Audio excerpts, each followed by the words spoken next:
Hello guys, मैंने ये फ्लिपकार्ट से ऑर्डर किया था। ये मोबाइल का टेम्पर ग्लास है। मैं मोबाइल दिखा नहीं सकता है, तो कैसे आया मैं देखता हूँ अभी ओपन करके आप लोग के साथ में।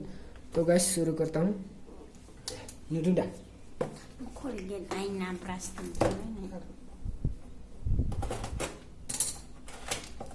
रेडमी नोट 6 है गैस। ये मोबाइल बहुत अच्छा कवर में आया है गैस। देख 200 रुपया में बहुत अच्छा कवर में आया है। देख तो इतना विसिलिटी में आया है, बहुत अच्छा से आता है गैस। देख ग्लास साफ करने के लिए भी ये मिलता है गैस, बहुत अच्छे। फास्ट में ये वन स्टेप से ये क्लीन करना है। इसके बाद में ये 2 नंबर से क्लीन करना है। इसके बाद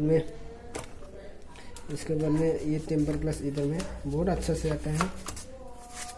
देख गैस ये टेम्पर ग्लास आया है, ये वाला रेडमी नोट 6 का है। देखो गैस, ये गैस तो गैस मैं मोबाइल में लगाता हूँ।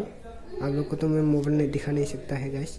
ये मोबाइल एक ही मोबाइल है मेरा, एक ही मोबाइल से मैंने ऑर्डर किया है। ये मोबाइल से मेरा ओनली एक ही मोबाइल है। तो गैस इतना ही है आज का वीडियो। बहुत अच्छा से आता है। टेम्पर ग्लास ऑर्डर करना है तो आप लोग फ्लिपकार्ट में कर सकता है, आपने खुद घर में लगा सकता है। तो गैस आज का वीडियो इतना है। नेक्स्ट वीडियो में मिलता हूँ।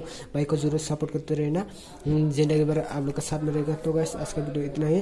वीडियो का अच्छे मिला है तो लाइक कर देना। तो गैस जय हिंद, वंदे मातरम।